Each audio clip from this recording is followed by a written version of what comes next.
Hey guys, good morning. Welcome to this next iced coffee date. So today is going to be a fun one because we're going to talk about whole foods versus processed foods.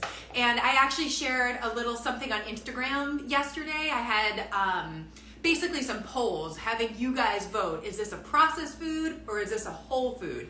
And I did purposely throw some tricky ones in there as far as like what would be considered whole food versus a processed food. And it was really interesting to see your answers. So I'm going to talk about some of those today. And I should also preface this by saying I'm not an expert when it comes to how food is processed and whole foods versus processed foods, all that. And if I'm wrong at any point, please send me information, please send me data. Obviously, I am somebody who loves to learn and I feel like things do change very quickly in this nutrition space. So just send me anything if I am incorrect about any of these. But I'll give you kind of my take on what I consider a whole food versus what I consider a processed food and what I consider a processed whole food or maybe a convenient whole food. Because I think there's some, what am I trying to say here? There's some, I don't know what I'm trying to say. Some middle ground,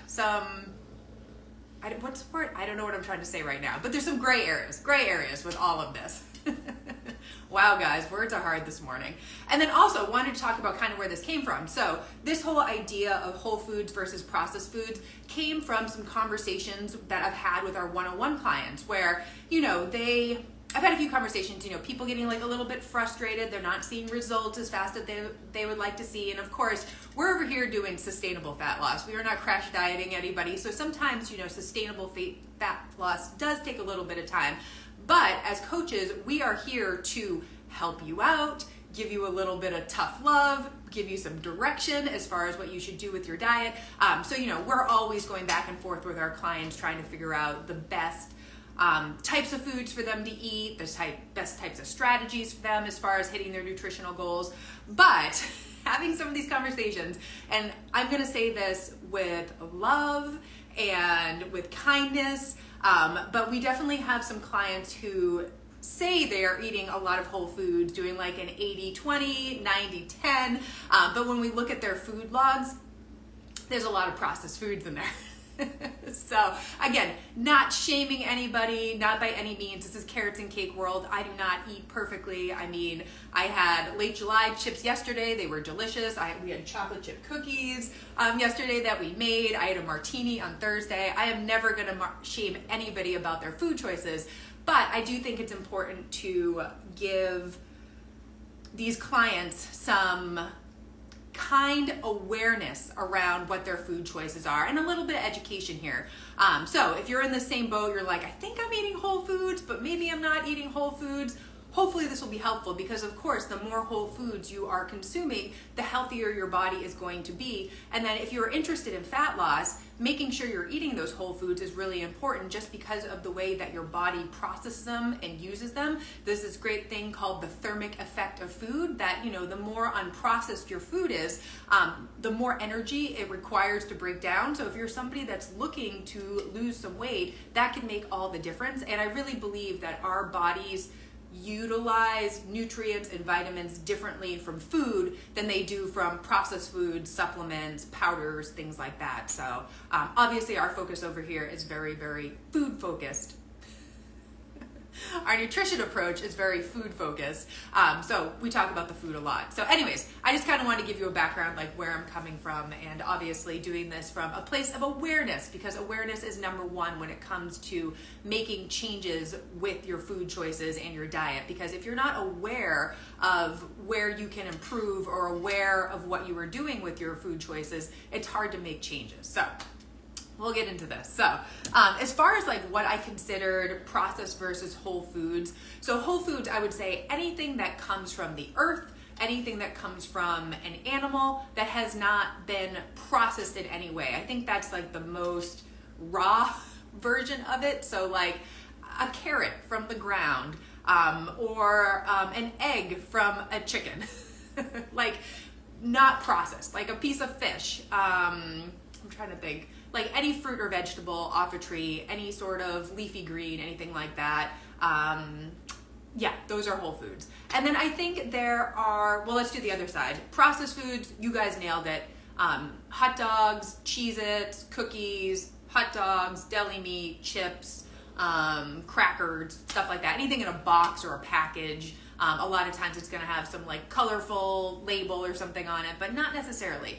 And then I think there's kind of this gray area, which is a lot of those things that I put on Instagram yesterday that are these processed whole foods, and then kind of like the convenient whole foods, which no shame in that, man. Like if you need something that's convenient, that's gonna get you to eat healthier and not processed food, I say go for it.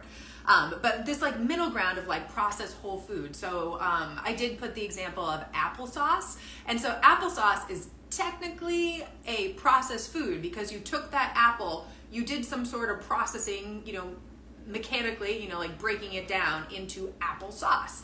So that's technically processed food, but I would consider it a whole food, especially if you read the label and it just says apples, like organic apples, and that's it. There's no sugar, there's no citric acid, there's no anything like that. I would say that's a processed whole food or a convenient whole food. I'd also throw, what else would I put in there? Oh, beans. That was another like tricky one, I guess, that I threw in for you. So like canned beans or packaged beans, they have also been processed. But the thing about beans is that they're coming off the stalk. They're kind of like these, they're like hard and dry and whatnot. So like you're not going to eat like a dried bean. So you need to like soak it.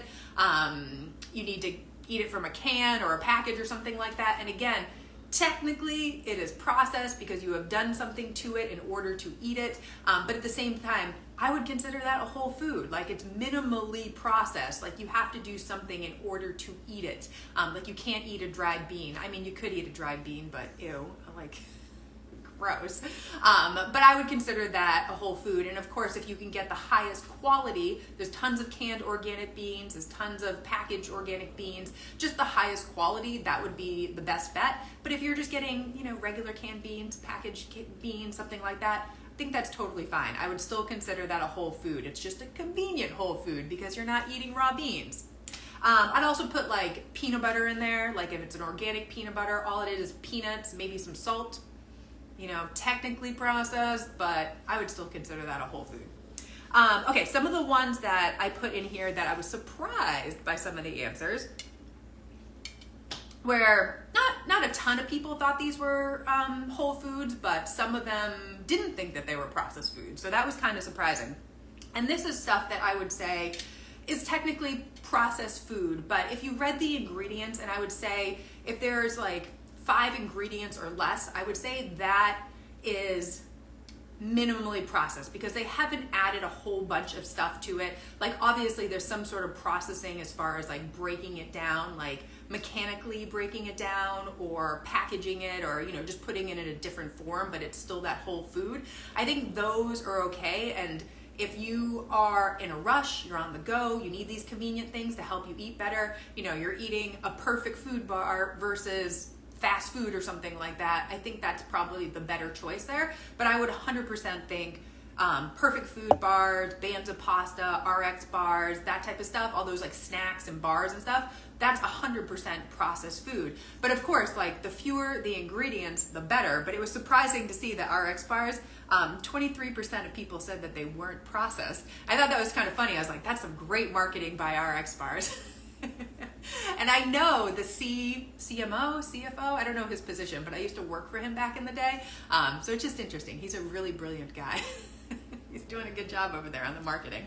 And of course, the way they package it, they put all these whole foods on there, and you can go down the rabbit hole on RX bars and where they source some of their ingredients. They're not really the best. Love you, RX bars. But I do think it's better than having, McDonald's or Dunkin' Donuts or something like that. I do think it's a better option. But again, that is processed. You have processed those foods into a bar, and now it is technically processed food, because if you ate egg whites, dates, nuts separately, like in their whole form, that would be whole foods, but they have been broken down and processed and put into a bar. So that would be the difference there. But yeah, good marketing over there at RX bars. Some of the other ones you guys nailed: kashi cereal, gluten-free bread. There were some people that thought gluten-free bread was a whole food, and I was like, oh, thank you, because I always joke that gluten-free bread is my toxic trait. because I love it. I love a good egg sandwich. Sometimes you just want a sandwich. I love sandwiches. I really think when I think about meals that fill me up, a sandwich always fills me up and satisfies me. So I just love bread, or gluten-free bread, but I just know it's trash. It is totally processed. There is nothing good about gluten-free bread, but it is tasty. And you get what you want in between those slices, and it's perfect. So no shame if you like some of these processed foods. Everybody's got different goals as far as their health and their physique and whatnot. Whole grain crackers, I tried to throw the whole grain in to throw you off, but most of you guys got that one. That's definitely processed. And then, low-fat cheese. Let's talk about low-fat cheese. So low-fat cheese, 28% of people thought that wasn't a processed food. Low-fat cheese is probably one of the most processed foods out there. Low-fat cheese, non-fat cheese, any sort of low-fat or non-fat dairy has been processed because dairy naturally is full of fat. I mean, that's the way it comes from the animal, you know what I mean? So when you are having low-fat or non-fat dairy of any sort, it has been processed, and there has been different things added and taken away to get it into the form that you are consuming it. And again, no shame in that. I mean, I would never eat a no-fat or low-fat cheese because I love cheese so much, and I'm like, give me all the fat in my cheese because cheese is delicious. There's all that good vitamin A, retinol, there's all that good stuff. But again, it depends on your goal. I mean, if you're somebody who is in a fat loss phase and you really need to keep your fat low or moderate, low-fat or non-fat dairy could be helpful to your goals and getting you to your goals. I don't think it's the healthiest as far as your body goes. I would probably go for the fat and all the good stuff and having that product in its most natural form. But again, it depends on your goals. I mean, I'm thinking about going into a fat loss phase, and Mal bought me low-fat cottage cheese. So here we are. It kind of depends on your goals. I don't think it's necessarily good or bad, but just making you aware. Low-fat cheese is processed. For sure. Get the whole fat cheese. It tastes better. All right. And then we're going to talk about white rice. That one was really surprising. So white rice, 66% of people said it was a whole food, and 34% said it was processed. Or maybe it's the other way around. Sorry. 66 said it was processed. 34 said it was a whole food. So rice, white rice. Oh, and I should add, Mal jokingly was like, I think a lot of people think white rice is bleached. And I was like, no. And he was like, put it in your poll. And I was like, all right, I will. That was interesting. That was super surprising. 58% of people said, yes, white rice is bleached, and 42 said no. So I want to clear that up. And again, not an expert in how food is processed, but from what I know about white rice, it is not bleached. Of course, there is a mechanical process that happens as far as, removing the bran and the germ and the outside layer of it, but there is no chemical process. There is no bleach going into your rice. I mean, if there was, nobody would eat it. I mean, actual bleach? I don't know. I don't know if that's what people actually think, but there's different types of rice. I mean, removing that outer shell layer to that white rice, inside that is a white kernel. So there is white rice. There's so many different types of rice. So that actual rice, yes, it has been processed. That outer layer has been removed. So it's technically processed, but I would consider it a whole food because, I mean, it's just that processing, but nothing else happens to that little white kernel after that. It has not been bleached. So please don't think that. Eat your white rice. But there is a difference between brown rice, white rice. I mean, technically brown rice is a little bit more nutritious because that outer layer hasn't been removed, but white rice is a lot easier to digest. So it just kind of depends on what your goals are, what your preferences are. There's a whole arsenic route. I'm not going to go down that because, again, I don't know. But just wanted to point that out. It's definitely an urban myth that your white rice has been bleached. It's just a different process as far as how that rice is processed. But yeah, I would say it's one of those processed whole foods or convenient whole foods. And we love white rice. We eat so much white rice in this house. It is so good. So many of those good carbs. It's so tasty. Love it. Okay, I think that's what I had for all the different things that we talked about. But that was really fun. So thank you guys if you participated in that. That was really interesting to see what people thought as processed, whole foods, vice versa. It was really, really interesting. And then hopefully this kind of cleared things up for you. I do think there's kind of like categories where it's the extremes, of course, like an actual whole food that comes from like your garden or something like that. A super processed food that like you probably wouldn't give your kids because it has like red 5 and like all these like weird additives in it. And then I think there's kind of like the middle ground of those like convenient whole foods. And then of course like different levels of that too, because I think there's things like beans and rice, lentils, like that type of stuff. And then there's stuff kind of like the RX bars, the Banza pasta, the perfect food bars, stuff like that. So I do think there's kind of like a gradient of it. Is that what I'm trying to say?